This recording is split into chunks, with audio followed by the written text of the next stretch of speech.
Portanto, vamos ouvir a apresentação do currículo do conselheiro Luiz Cury, membro do Conselho Nacional de Educação, e em seguida ouviremos a sua conferência magna e ao final poderemos abrir para algumas perguntas e faremos um debate. Muito bem-vindo mais uma vez, conselheiro Luiz Cury, uma alegria poder revê-lo, poder recepcioná-lo em nossa casa e que seja a primeira de muitas outras oportunidades que virão para continuarmos produzindo uma educação de qualidade no setor privado do nosso país. Queremos muito te ouvir e, ao final, eu gostaria de fazer alguns contrapontos, se o tempo nos permitir. Obrigado. Reforçando as palavras da doutora Sara Bernardes, o nosso muito obrigado ao excelentíssimo ministro do TCU, Tribunal de Contas da União, doutor Augusto Nardes. Uma honra e um privilégio tê-lo conosco aqui no IESLA. Dando sequência, teremos agora a palavra do doutor Luiz Roberto Liza Cury, que já está conosco. Ele ministrará a conferência Comportamentos Empreendedores sob o olhar da neuroeducação. Luiz Roberto Liza Cury é sociólogo e doutor em economia, ambos pela Unicamp. É conselheiro do Conselho Nacional de Educação, com mandato até 2024, onde foi presidente da Câmara de Educação Superior por 2 mandatos e presidente do Conselho de 2018 a 2020. É membro do Conselho Superior da CAPES e conselheiro do Conselho Científico da ABAV. Entre outras atividades, foi presidente do INEP, diretor-geral de Políticas de Educação Superior do MEC, secretário de Cultura de Campinas, presidente da Companhia do Polo de Alta Tecnologia de Campinas, diretor-geral de Ciência e Tecnologia do Estado de São Paulo, pesquisador e analista sênior em Ciência e Tecnologia do CNPq. Foi também membro do Conselho Superior da Unicamp, presidente do Conselho de Patrimônio Histórico e Arquitetônico de Campinas, membro do Conselho Nacional do Instituto do Patrimônio Histórico e Arquitetônico Nacional. Portanto, saudamos e passamos a palavra ao doutor Luiz Roberto Liza Cury. Obrigado, Sara. Obrigado ao senhor pela apresentação. Eu vou iniciar a conversa, não é? Eu acho que a gente tem mais ou menos até 1 hora para bater um papo aqui. E eu não sei se... Eu enviei um conjunto de slides, se puder colocar já, eu agradeceria. Nossa equipe técnica já está providenciando a apresentação que o senhor encaminhou. Eu queria só, enquanto isso, indicar, né, o Conselho Nacional de Educação é um órgão de Estado, né, um órgão criado por lei, ele existe desde do início da República, né, foi criado por Benjamin Constant, e é um órgão de assessoramento e ordenador de políticas públicas brasileiras, e, obviamente, nessa circunstância, ele é um órgão ligado ao assessoramento do Executivo do Ministério da Educação. O Conselho Nacional de Educação é integrado por 24 conselheiros, 12 de cada Câmara, e tem a função de deliberar sobre as decisões do Ministério acerca da expansão da educação superior, né? Credenciamentos, recredenciamentos, etc., pós-graduação estrito sensu, e também ele tem também a atribuição de ordenar políticas nacionais que normatizem o campo da educação, sempre em conjunto, em articulação com a sociedade e sempre vinculado ao homólogo do Ministro da Educação, que é o órgão executivo que se porá ou não de acordo com as decisões do Conselho, e, ao se pôr de acordo, essas políticas ganham, para além da agenda, a sua efetividade, senão ele as reenvia para o CNE para que nós reexaminemos as decisões ou as ações indicadas. A grosso modo, essa é a composição do CNE. Nós somos escolhidos por decreto presidencial, temos mandato de 4 anos, temos, portanto, essa vinculação ao Estado, mas sempre trabalhando em harmonia, em cooperação com o Ministério da Educação. Muito obrigado. Doutor Luiz, a palestra do senhor já está disponível e já sendo visualizada por todos aqueles que nos acompanham também de modo virtual. Muito obrigado. Eu vou pedir para passar imediatamente para o primeiro slide, porque eu não consigo operar daqui, eu acho, né? Por favor, alguém pode me ajudar a passagem de slides, que eu não consigo operar daqui. Mas eu vou tratar desse tema, professora Sara, muito obrigado pelo convite, é uma honra para mim estar aqui. Eu vou tratar desse tema, evidentemente, a partir da perspectiva um pouco do processo mesmo de formação, né? O processo de formação ele tem duas vertentes fundamentais, né? Ele tem a vertente, obviamente, do ambiente normativo nacional, da organização normativa nacional acerca da educação superior, que insere diretamente, que são os aspectos regulatórios, né? Dentre os quais a fase avaliativa talvez seja a mais relevante, e também tem profundos aspectos institucionais por meio de políticas institucionais que não devem ser feitos apenas como reflexo, como, digamos assim, sequência da regulação, mas sempre deve se ordenar a partir das próprias perspectivas de ordenamento e compromisso das instituições, das suas inovações institucionais, das suas políticas institucionais acadêmicas, que eu considero o fator mais relevante, já que a regulação é apenas um parâmetro geral e fornece balizas sobre as quais esses compromissos não podem se desenvolver por conta de autonomias institucionais. É nesse ambiente que se desenvolve, não é, as competências dos estudantes, e é nesse ambiente, enfim, da gestão curricular, sobretudo, não é, da trajetória do estudante no ambiente acadêmico e da gestão curricular, é que se ordena e faz com que, digamos assim, possa haver uma interação, não é, entre a percepção do estudante, não é, a cognição do estudante e a sua, digamos assim, abertura, não é, para temas como proposto aqui, que é o empreendedorismo. O empreendedorismo, portanto, depende não só, não é, de aspectos neurológicos ou neurocognitivos, mas depende, sobretudo, de ambiente onde a cognição vai se desenvolver, de ambiente de estímulo ao processo formador, porque só a percepção do estudante talvez não seja o suficiente para que se desenvolva talentos e para que se desenvolva entendimentos razoáveis acerca do seu futuro, não é, como profissional. Bom, para chegar a esse ponto, professora Sara, como a gente tem um tempinho aqui, eu também achei razoável transmitir a todos os ouvintes, aos participantes, um pouco os dados do último Censo de Educação Superior, porque eles de alguma maneira, não é, refletem um pouco o ambiente regulatório e o ambiente das políticas institucionais que interferem diretamente na formação e vão atuar, digamos assim, sobre a cognição dos estudantes e a sua capacidade de aprendizado a partir, portanto, do campo institucional e a partir da interação desse campo institucional com a sociedade inclusiva, né? Então, eu fiz uma seleção de alguns dados aqui.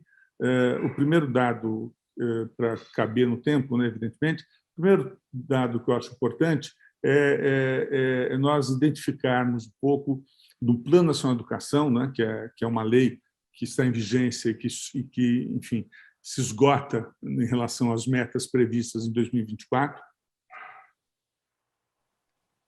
Nós consigamos esgotar aqui um pouco o estágio atual de cumprimento do PNE, pelo menos nesse aspecto aqui colocado, que é o aspecto da expansão, né? Nós alcançamos hoje uma taxa bruta, né, de matrículas na educação superior perto de 39%, não é? E o Plano Nacional de Educação indica que até 2024 nós temos que alcançar uma taxa bruta de até 50%. A taxa bruta é medida com a população de 18 anos ou mais, tá certo? Nós alcançamos aqui também uma taxa líquida de 21,9%, e a lei do PNE, não é, solicita como meta não é, que nós alcancemos em 2024 o percentual de 33% da matrícula, não é, de 18 a 24 anos. Não é? Então, a taxa bruta de 18 anos ou mais, chegamos a 39%, temos que alcançar 50%.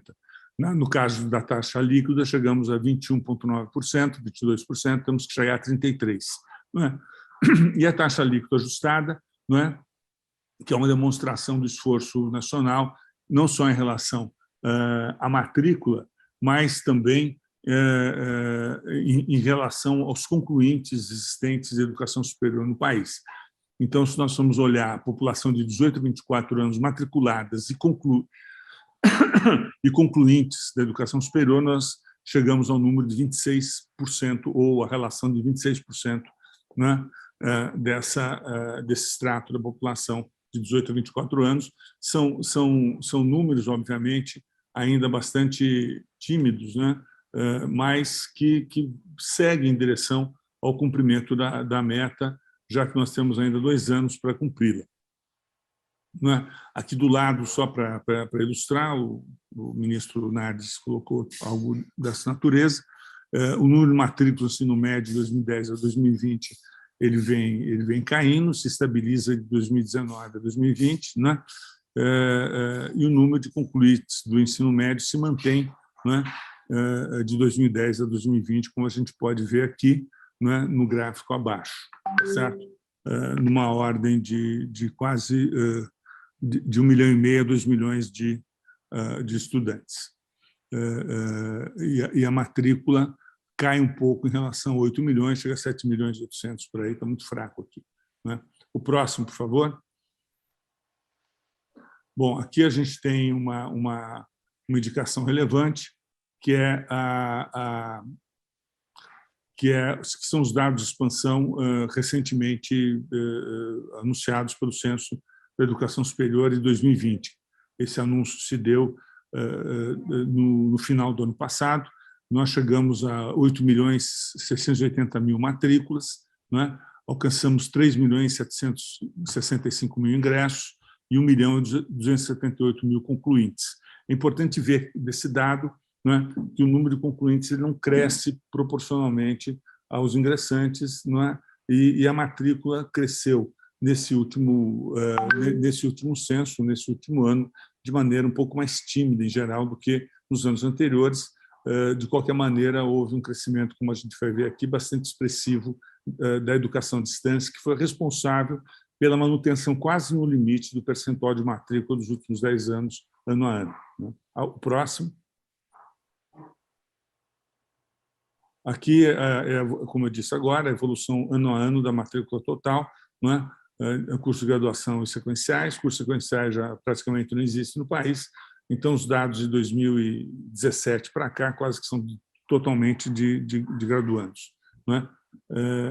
Aqui a gente consegue ver a evolução e a taxa de crescimento anual de 3,1% nos últimos 10 anos, né?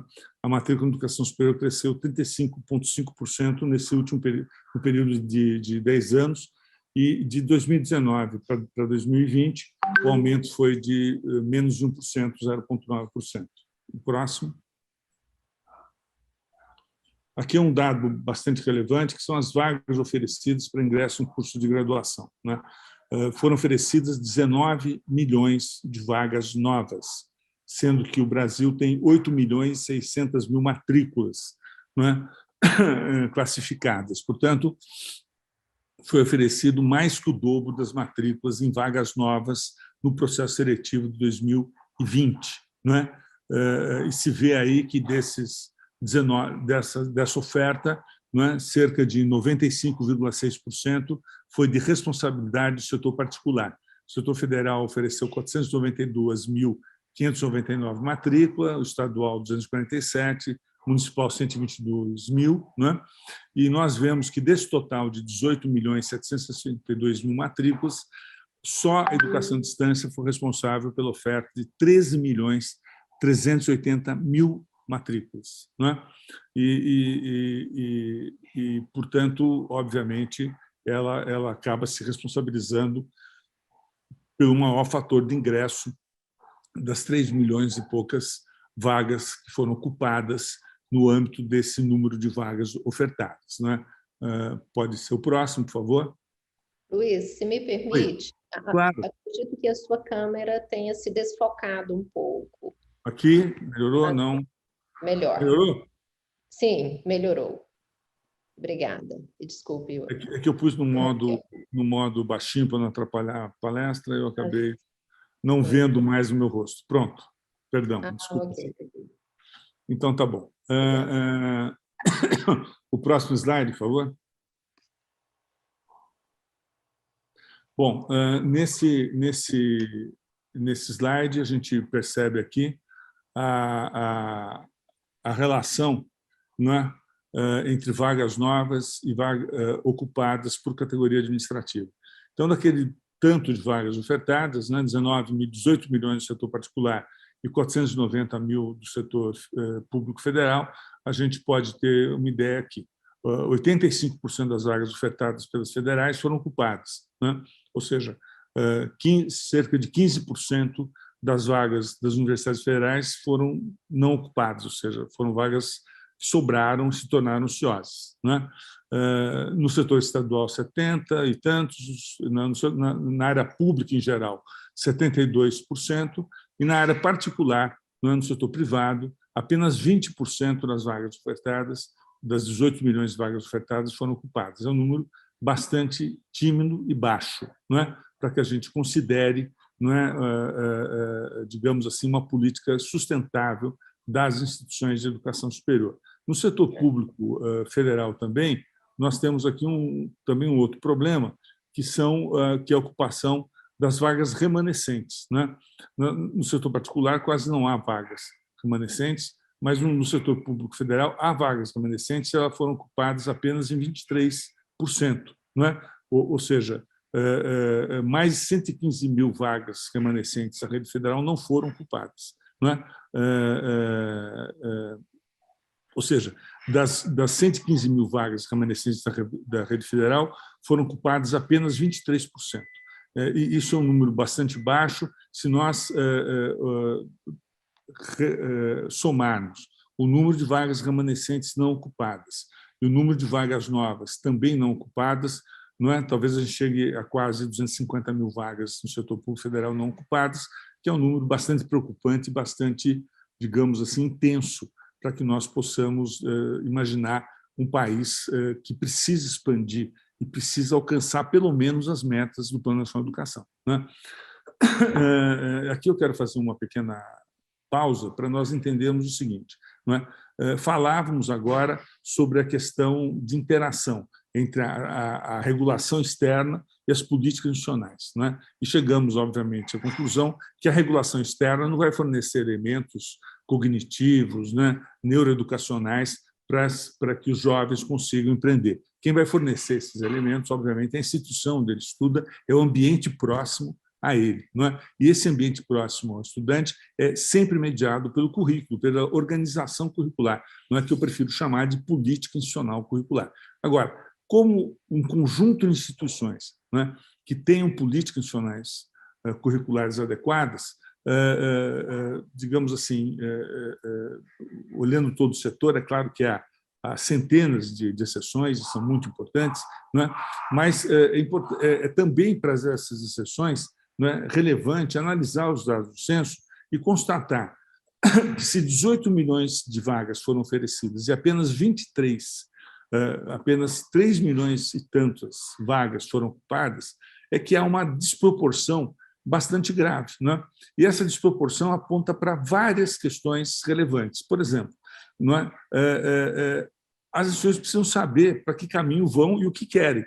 Elas precisam saber em torno do que se estabelece compromisso com a sociedade, em torno de que carreiras, em torno de que estruturas curriculares, em torno de que projetos nacionais, em torno de qual, digamos assim, as qualidades a serem alcançadas para que o compromisso educacional e o serviço de qualidade seja entregue à sociedade brasileira. Se nós vemos tal paridade entre a oferta de vagas e o preenchimento, a impressão que nos dá, primeira, é que não há, digamos assim, a menor expectativa de demanda do setor. dizer, o setor não está atento à demanda, ele não, digamos assim, não delineia a demanda. A impressão que se dá ao ver a disparidade desses dois números, a oferta, né, e a entrada, não é? Especialmente no setor particular, mas também no setor público, nós podemos perceber que não se trata apenas de um acidente ou de algo inevitável. É claro que se eu tenho autonomia, eu vou ofertar tantas vagas quanto eu queira. Não, se eu tenho autonomia, eu vou organizar meu processo de expansão para que ele tenha êxito, para primeiro compreender a demanda, para entender que a demanda da educação superior não é qualquer coisa. Eu não posso oferecer a quantidade e aonde eu achar que a quantidade seja adequada, não é? Sem ter estudos ou sem ter, digamos assim, agendas de expansão que possam expressar compromisso. Esse número nos demonstra que, no conjunto, não é, o país carece de agendas para a expansão da educação superior, se nós olharmos o desempenho das instituições. Acho que é importante que elas, digamos assim, tenham a ambição de ampliar, obviamente, a sua oferta e alcançar mais setores da sociedade. Acho que a formação em massa é uma necessidade que já está em realização plena no país, mas acho também que educação em massa não significa uma oferta desmensurada, uma oferta que não leve em consideração fatores necessários de crescimento, não é, das especialidades, da ocupação qualificada, do emprego qualificado no país, por setor. Isso não fica demonstrado nessa simples análise entre oferta e demanda de vagas da educação superior. Não é? Parece que, nesse caso, a oferta não acompanha de jeito nenhum e nem se aproxima da demanda, o que é uma sensação muito ruim e que, obviamente, tem também um aspecto vinculado às políticas e, portanto, tem um rebatimento regulatório aí relevante. Não no sentido de ampliar fiscalizações, não é isso, no sentido de qualificar melhor as políticas, não é, para a educação superior, para estimular as instituições a construírem agendas e processos formativos, não é, cognatos com a expectativa qualificada da população e do que o país precisa. Afinal, o país só cresce, ele só se desenvolve, ele só ganha competitividade, ele só ganha relevância industrial, não é, se houver, não é, digamos assim, um processo assegurado de formação de recursos humanos qualificado e continuado no país, não é, onde as instituições são, aí sim, não é, os atores mais proeminentes, mais relevantes. Esses atores têm que conhecer a demanda, esses atores têm que trabalhar com a demanda, esses atores têm que ter a capacidade de convocar a demanda existente no país. Não é? A universidade tem que convocar a sociedade, ela não pode simplesmente abrir vagas, ela tem que convocar a sociedade para o ingresso e, mais que isso, a gente vai ver daqui a pouco, ela tem que conseguir reter o ingresso, tá certo? Quem se matricula não pode sair da universidade. Senão não adianta nada eu ter meta de matrícula, porque a cada grupo de matriculados, que a gente já viu é muito menor do que o grupo de oferta de vagas, né? Vai ter um grupo também representativo de desistentes. E qual é a vantagem de alcançar, não é, a meta do PNE só com matriculados? Eu quero alcançar a meta do PNE com formandos, com egressos. Eu quero alcançar a meta do PNE tendo esse percentual assegurado na universidade e de interesse ao processo de formação. Não é? Portanto, eu só vou conseguir construir, não é, um ambiente empreendedor a partir da formação, a partir do currículo, que tenha a sua capacidade, não é, de ampliar, não é, para processos internos cognitivos, não é, neuroeducacionais adequados, porque a neuroeducação só funciona em ambientes adequados. Tá? A neuroeducação não é uma habilidade individual de cada cidadão. Não é? Ela mas ela, obviamente, é absolutamente sensível e submetida ao meio de formação. Se o meio de formação digamos assim, enfraquecido, essa capacidade também será enfraquecida, não é? A não ser em casos de exceção, de gênios, de pessoas que consigam fazer isso sozinhos. Não é?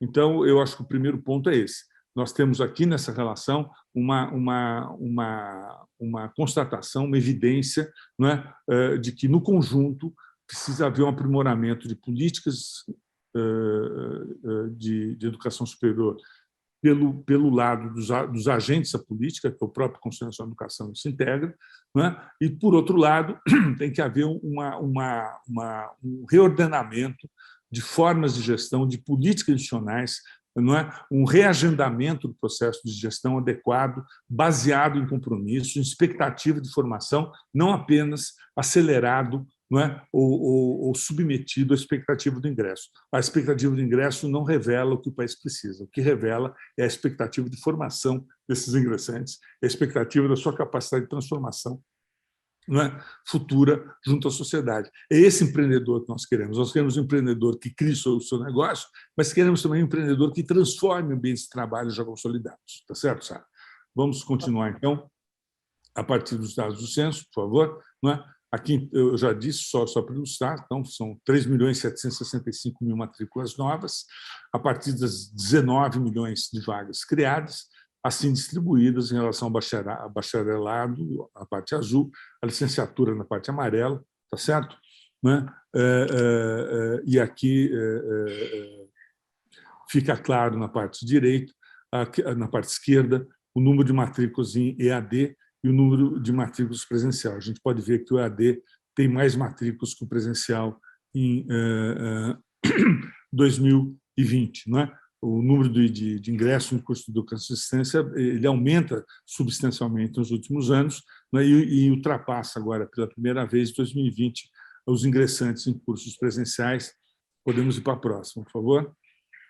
Rapidamente, aqui é aquele mesmo gráfico, só que mais claro, né, do ponto de vista das matrículas já estabelecidas. Tá certo? Aqui o número de cursos, o número de vagas, o número de ingressantes, aqui é o dado que eu acabei de passar, né? 2.008.000 ingressantes em EAD e 1.750.000 ingressantes em presencial, né? O total das matrículas em EAD e em presencial e os concluintes em EAD e em presencial. Podemos ir para a próxima. Aqui a gente vê que a pública, embora ofereça mais cursos em EAD, ela tem um número muito reduzido de matrículas, que a gente vai ver rapidamente, né? Aqui é sobre as 8 milhões de matrículas. Pela primeira vez, a gente alcança 35% das matrículas estáveis no país. Das 8 milhões de matrículas existentes, 35% em 2020, com o número de ingressantes em 2020, passam a ser de EAD. Nós podemos ver aqui a faixa verde aumentando. Então, é de se esperar que 2021, ainda mais com a pandemia, que o impacto da pandemia que vai ser medido pelo censo de 2021, porque ele vai medir os dados de 2020, esse número aqui aumente ainda bastante. Né? O próximo.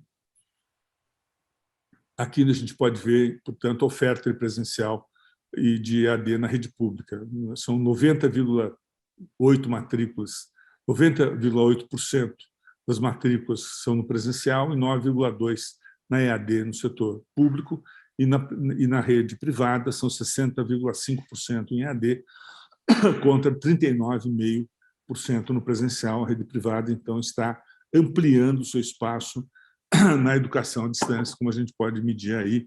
Próximo, por favor. Desse processo todo de expansão, a gente tira, né, digamos, esses cursos como sendo os mais procurados pela matrícula na rede pública federal e na rede privada. Em relação a presenciais, a rede privada tem Direito, Psicologia, Administração e Enfermagem com os 4 primeiros, e a rede pública tem Administração, Medicina, Pedagogia e Direito com os 4 primeiros. No curso à distância, o curso de Pedagogia ganha de longe na rede pública, não é? Mas também ganha na rede privada, não é? Que ainda é seguido pela administração, não é? E contabilidade, já que direito ainda não é um curso regularmente admitido no processo de oferta de educação à distância. Quer dizer, ele é regularmente admitido, mas formalmente não foi ainda criado nenhum curso de direito à distância, não é? Ou se foi criado, foi por medidas que não representam estatísticas ainda, tá certo? Judiciais. Né? E no próximo a gente vai ver um pouco o reflexo desse processo de formação à distância. Né? Um dos reflexos é que vem caindo a matrícula no curso noturno. Né? No turno noturno, obviamente, muitas matrículas do turno noturno acabam migrando para o EAD. Né? Mas, ainda assim, a maioria da matrícula no setor particular, 66%, pertencem ao turno noturno. E se eu for olhar todo o sistema particular e público, nós temos 56% na matrícula no turno noturno. Aqui eu também vou fazer uma pequena pausa para a gente refletir um pouco sobre esses dados que eu acabei de passar. O que acontece com o processo de aprendizado? Né? O processo de aprendizado, ele obviamente deve ter diversidade, ele deve ter o estudante como foco e ele deve ter, digamos assim, a percepção, não é, do próprio, digamos assim, do próprio desenvolvimento cognitivo ser pautado pelo estudante a partir de práticas que o revelem, a partir de práticas que o tornem relevante, a partir de práticas, portanto, não é, que façam que o estudante seja, digamos assim, o personagem, o ator principal do processo de aprendizagem, e não só o professor, não é, no que diz respeito ao ensino. Não é? O que a gente viu no país durante muitas décadas, não é? Eu acho que até muito recentemente, ou até em muitos casos atualmente, um processo onde o ensino é predominante. Não é? E o ensino é predominante sob que forma, sabe? Sob a forma de sala de aula. Não é? Numa sala de aula, quem manda é o professor. Não é? Numa sala de aula, quem fala é o professor. Numa sala de aula, os estudantes têm pouco tempo para refletir, não é, acerca de ideias próprias, formuladas a partir do aprendizado. Numa sala de aula, ele tem quase nenhum tempo para escrever, a não ser anotar o que o professor fala. Isso não é escrever, isso é anotar. Não é? Ele não produz ideias, ele escreve. E numa sala de aula, obviamente, não sobra nenhum tempo para o estudante ler, não é? E muito menos interagir entre si. Não é? Então, se a gente considerar que a sala de aula ocupa 99% do tempo do estudante, quando ele está na instituição, nós vamos ter uma razão muito simples, não é? No sentido do déficit de aprendizado desse estudante. Não é? Que horas que ele vai aprender? Se o aprendizado depende de debate, de reflexão, de escrita a partir das suas próprias ideias, de leitura orientada, não é, para o seu padrão de aprendizagem ou para as suas questões próprias, não é, reveladas no processo de ensino do professor. Então, veja, só existe a sala de aula para o professor ensinar? Não é? É claro que não. O professor pode ensinar de diversas e variadas formas. Agora, certamente, a sala de aula não parece ser o melhor lugar para o estudante aprender. O estudante tem que aprender num ambiente mais flexível, mais amplo, com maior interação e que haja momentos de relacionamento e interação entre os estudantes, não é? E entre estudantes e professores de maneira mais aprofundada.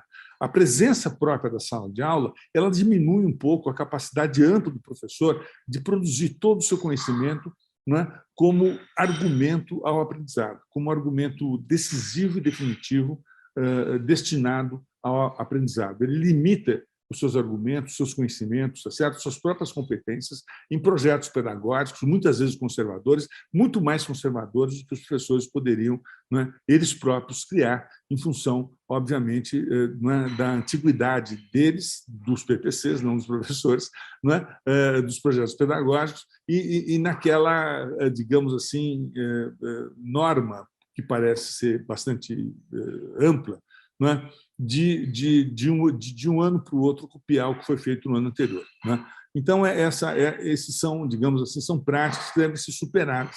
Não é? Como é que se organiza hoje um processo de ordenamento de política curricular? Ele começa, obviamente, com as diretrizes curriculares nacionais que o Conselho Nacional de Educação resolve, não é? E o ministro homologa. A partir dessas diretrizes, não é, se conserta, se incentiva a construção de políticas nacionais. Porque, veja, nós superamos com a LDB o currículo mínimo.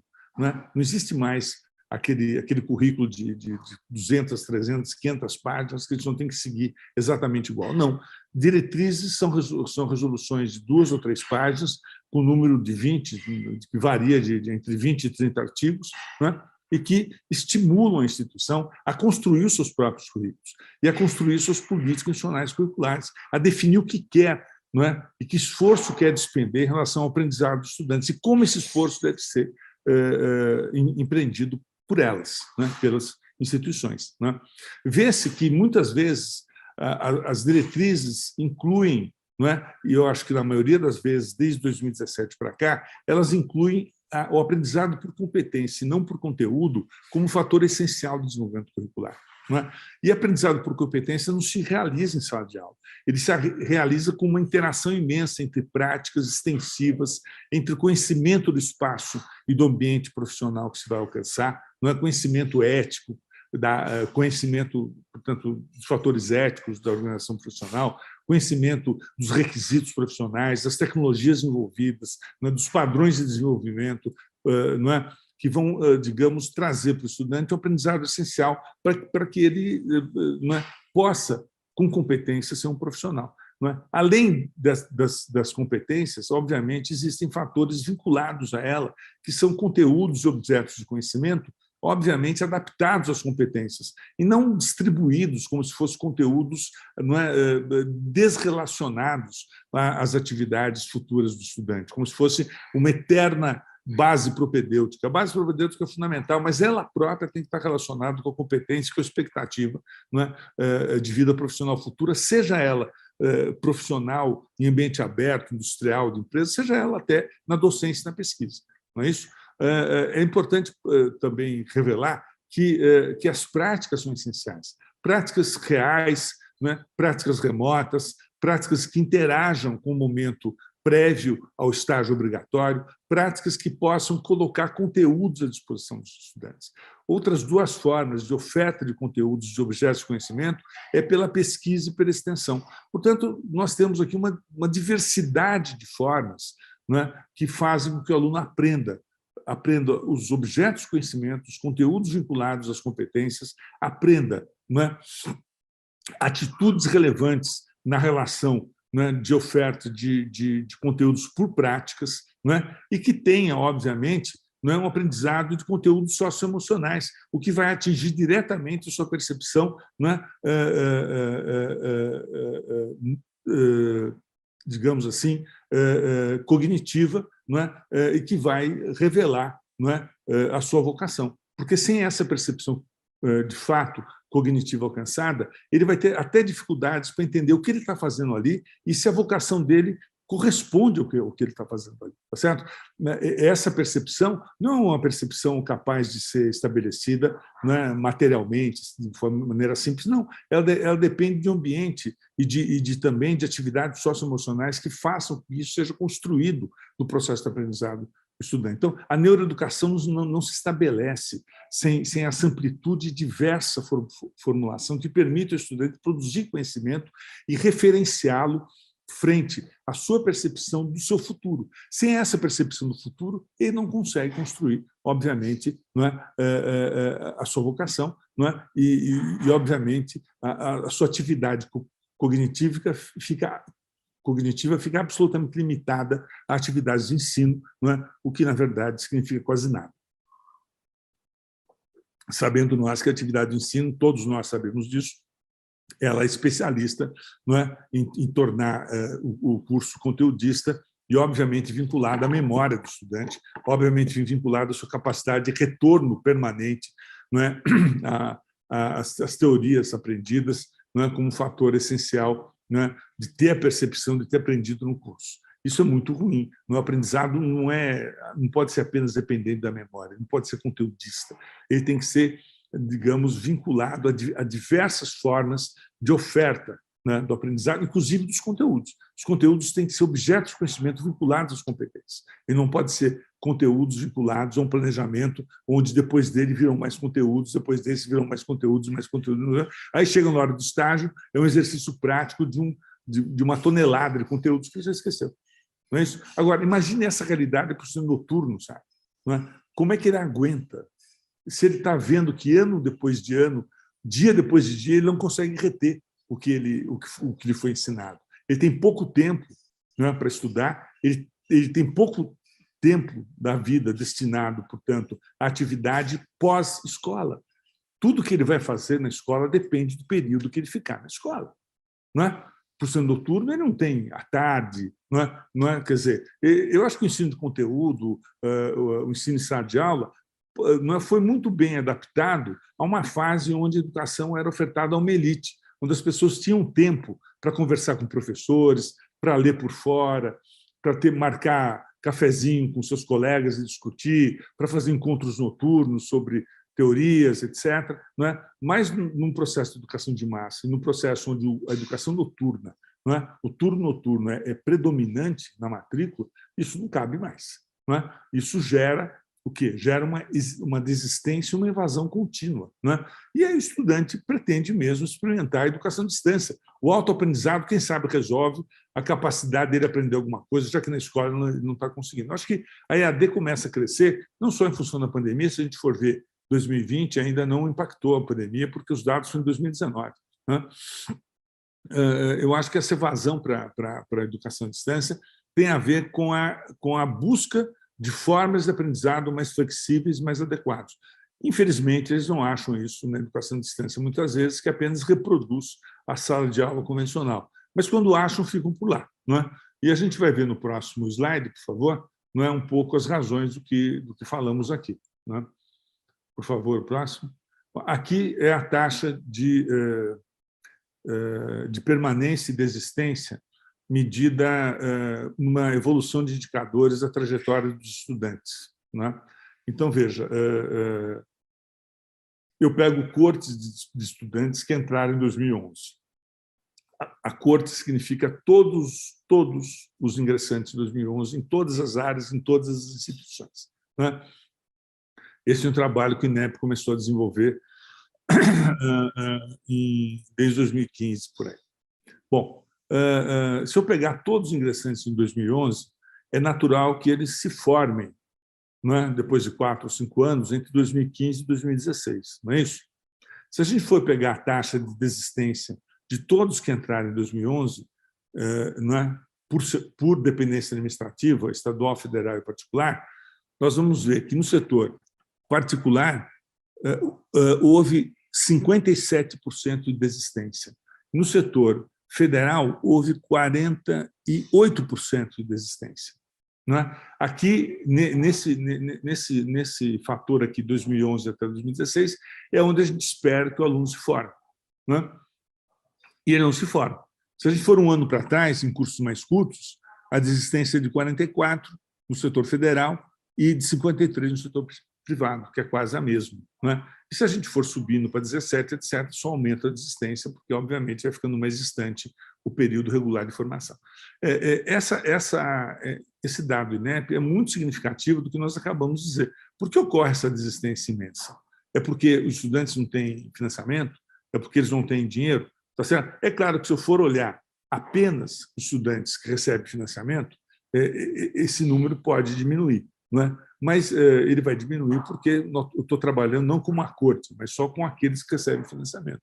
Não é? Mas, se eu pegar a corte geral, eu posso ver o seguinte: o número é tão expressivo de desistência, e aqui também havia oferta de FIES, de vários mecanismos de financiamento, não é, que tiveram em 2014 para 2015 seu ápice.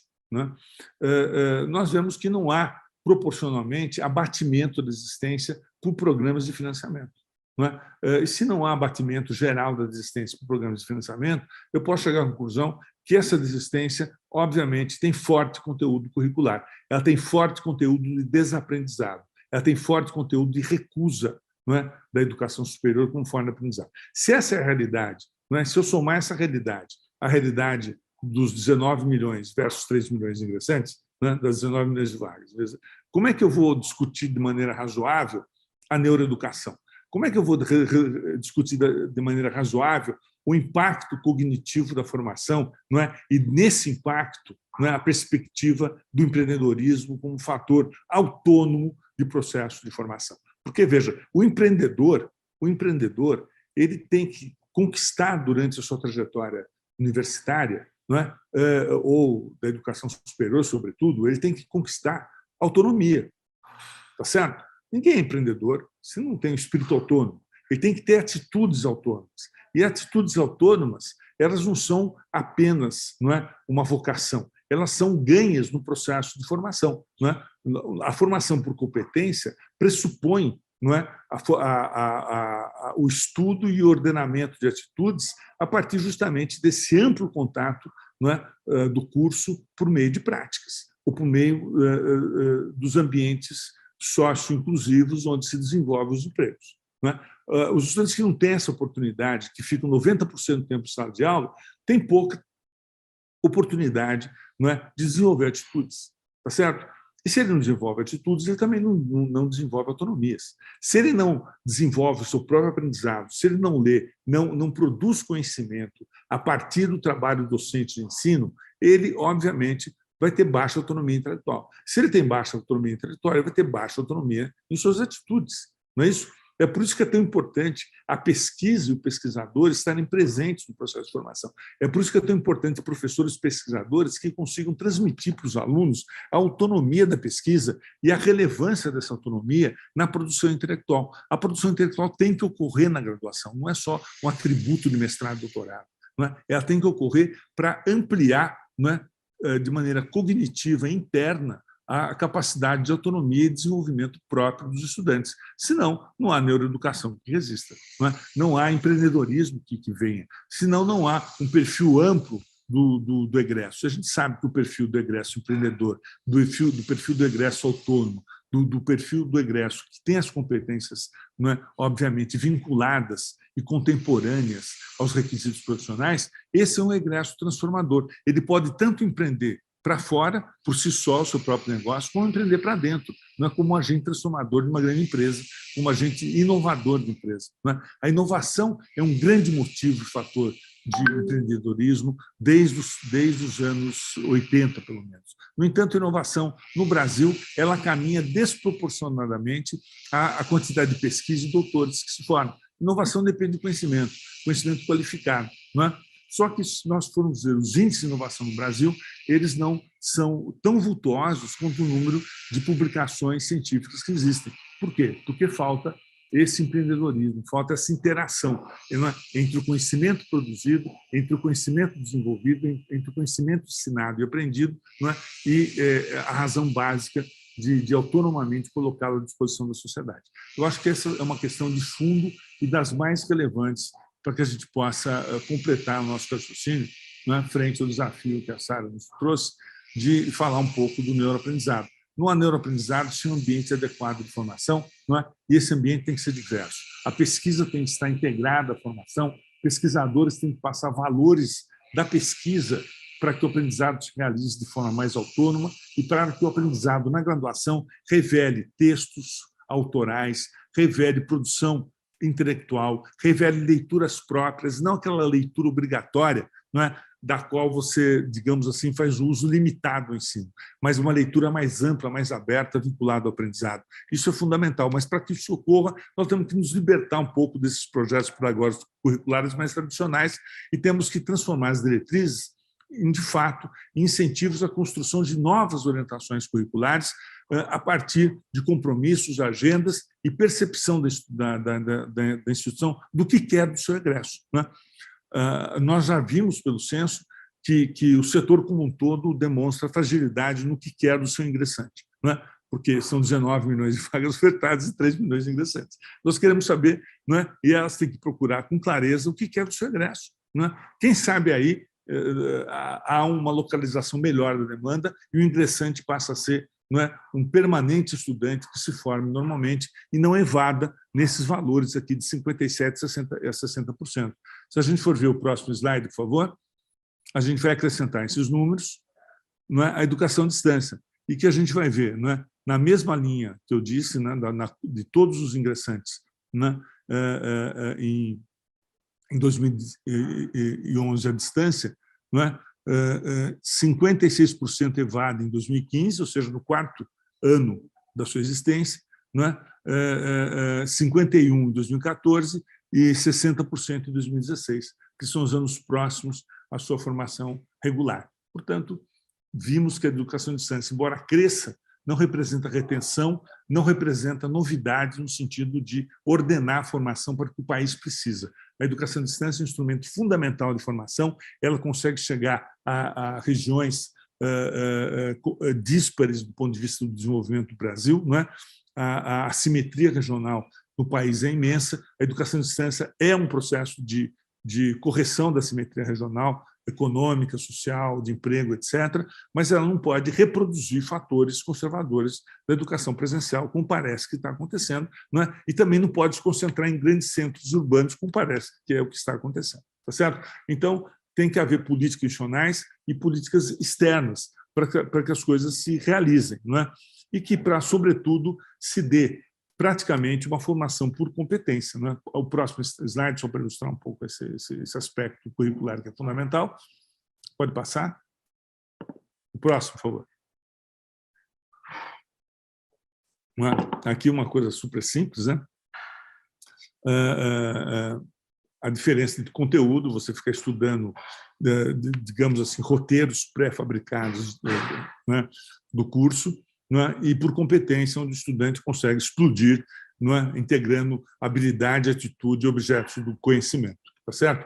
Então, o que se busca nas diretrizes do CNE são as competências, não são os conteúdos. Os conteúdos são subordinados a ela, não podem ser proeminentes, como acontece geralmente na educação conservadora, que é a vigente no país. Tá certo? Acho, portanto, que isso depende de um esforço imenso, um esforço também dos agentes da política pública, do próprio Conselho, em ampliar um pouco esse espaço do entendimento de uma diretriz para as instituições. Nós estamos fazendo isso com engenharias, por exemplo, com a formação de professores e com outras diretrizes, educação física, por exemplo, enfermagem, que dependem de competências, que foram construídas a partir de competências, para que as instituições não recebam só o homólogo do ministro publicado no Diário Oficial, mas que possam, né, ser acompanhadas e continuar o debate de como que se ordena, não é, uma diretriz a partir dos seus estímulos à construção de políticas públicas, como se constrói essas políticas públicas institucionais, não é, do ponto de vista transformado em políticas institucionais, não é, a fazer com que agendas de compromissos se estabeleçam no processo de expansão de novas vagas e, sobretudo, no processo de conclusão de estudantes, não é, retendo o maior número possível de estudantes. A gente viu lá que os cursos preferidos muitas vezes são cursos de ciências sociais aplicadas, não é? Mas não é por isso que eles são cursos que possam, digamos assim, ser objeto de evasão sistêmica, de desistência sistêmica. Isso não acontece só com esses cursos, mas eu acho que, com exceção de medicina, um pouco, não é? Acontece com a maioria dos cursos a desistência, o que é muito ruim. O país não vai, né, ampliar a sua competitividade, não vai inovar se a gente não mudar esse formato da graduação. Esse formato interfere no perfil do pesquisador futuro. Ele pode ser um pesquisador competente, ele pode produzir. O Brasil é o 15º produtor de ciência do mundo, qualificada, né? Ele pode integrar, não é, uma boa universidade pública, e aí eu quero reforçar: a Universidade Pública Brasileira é de excelente qualidade, é de padrão internacional, é competitiva. O setor particular brasileiro cresceu, se estabeleceu e é muito maduro, é responsável por 78% da matrícula já, não é mais 75%. Não é? Então, são dois setores capazes de mudar esse jogo e transformar o país num país, obviamente, economicamente competitivo, não é? E não sujeito a ciclos internacionais de crises ou a preços, não é, de commodities mais relevantes ou a preços de itens estratégicos para o desenvolvimento, mas um país estabelecido com forte base industrial, calcada em inovação e em competitividade, com uma base sofisticada de serviços, calcada em conhecimento, em inovação, não é? Em qualidade de formação transformadora. Muito obrigado, Sara. Eu paro por aqui e agradeço muito o seu convite. Excelente. Muito obrigada, Luiz, conselheiro, membro do Conselho Nacional de Educação, por sua excelente explanação e contextualização do cenário da educação superior no Brasil, tanto no âmbito público quanto privado. E eu não poderia deixar de mencionar, Luiz, que um dos gargalos que temos na educação superior no Brasil é o acesso à educação superior, não é? E quando falamos do acesso à educação superior no Brasil, não posso deixar de mencionar a necessidade de reformulação do Enem. Eu gostaria de saber, de ouvir um pouco da sua opinião quanto a isso, uma vez que hoje nós temos tantos recursos digitais à nossa disposição e todo esse cenário complexo pós-pandêmico, não é? E a necessidade de atendermos ao imperativo da educação superior? Não seria talvez o momento adequado de reformularmos o Enem a partir dos recursos tecnológicos digitais disponíveis, aplicá-lo talvez 3, 4 vezes ao ano, o que seria mais um estímulo aos egressos do ensino médio para obterem esse acesso à educação superior, não é? Qual é a sua opinião nesse sentido? Você tem toda a razão. Sim, sim. Muitas vezes os limites até de serviços, né, refletem um pouco o estágio de qualificação dos egressos da educação superior, não é? E daquela quantidade que se espera no Brasil de engenheiros por habitante, engenheiros competentes e transformadores por habitante. Nós temos ótimas escolas de engenharia públicas e particulares, mas temos pouca massa de engenheiro, temos até pouca massa de cientistas e técnicos de qualidade por habitante, capazes de preencher todos os serviços necessários para que a gente consiga reconstruir, de fato, não só a indústria, mas também os serviços, está certo?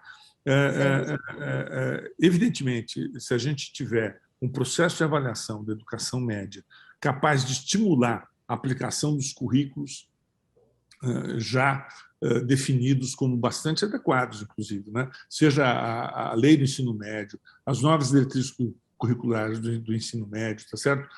A BNCC do ensino médio, são 3 fatores que enriquecem demais o ensino médio.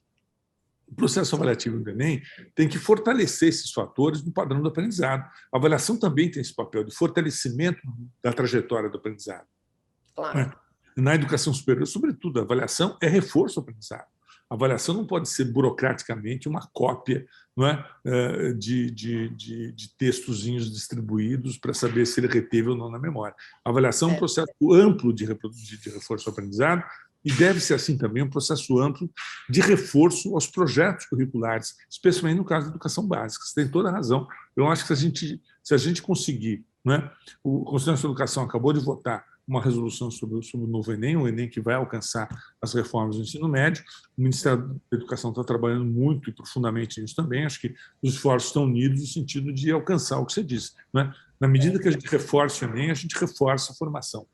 E, na medida que a gente reforça a formação, a gente supera dados, por exemplo, de 2018, 2019 ainda, né, de baixíssimo aprendizado, né, em pessoas que egressam do ensino médio na idade certa.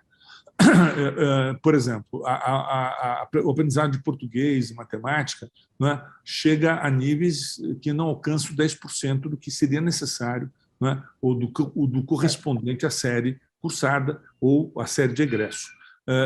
Isso é muito grave. Eu acho que a pandemia não colaborou em melhorar esses dados, não é? Mas as reformas curriculares e um bom processo avaliativo do desempenho dessas reformas no aprendizado certamente vai ajudar. E você tem toda a razão. Na medida que se melhore a qualidade do ingressante, na medida que a gente transforme a oferta de educação de massa, ou seja, para a população universalmente, não é? E qualificarmos esse processo, sobretudo na educação pública, nós ampliamos em muito o direito à educação, que hoje em dia significa direito ao aprendizado. Não é direito à vaga. Você viu quantas vagas sobram na educação superior?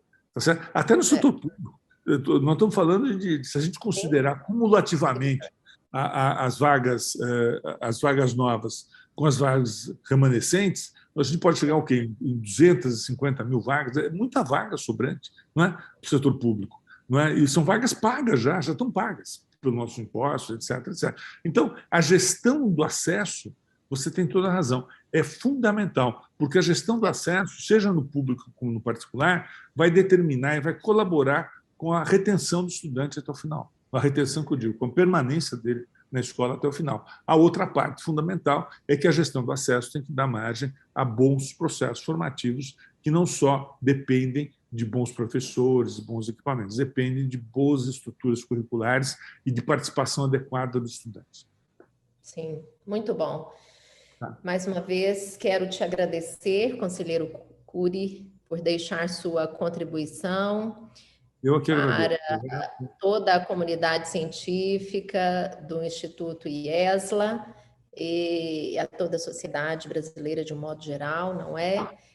Mas para a nossa instituição em especial, a sua contribuição é altamente significativa. Obrigada por deixar tanto conhecimento, ferramentas que vão nos auxiliar nesse processo que já está implementado na instituição desde o nascedouro da nossa graduação, que se deu em 2018, né? A nossa instituição é bebê no braço da Secretaria Nacional, vamos colocar assim, na oferta dos cursos nacionais, e possuímos uma trajetória mais ampla no âmbito da pós-graduação estrito sensu internacional, que já se soma 15 anos de história, não é?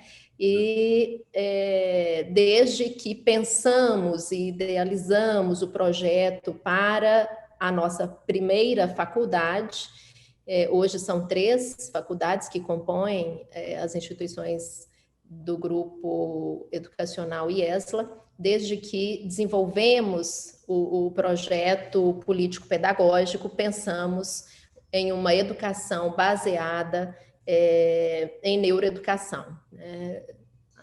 Muito bom. Desenvolvemos um projeto muito robusto, fundamentado em neuroeducação, e capacitamos o nosso corpo docente com o objetivo de entregar uma educação onde os currículos, os nossos conteúdos curriculares são pensados à luz das neurociências aplicadas à educação. Então, nós temos em todos os cursos da graduação disciplinas que estão associadas às neurociências e os nossos professores treinados para visualizar o aluno como centro, não é? E ao visualizar esse aluno como centro, é imprescindível que esse docente compreenda o funcionamento do nosso cérebro, não é?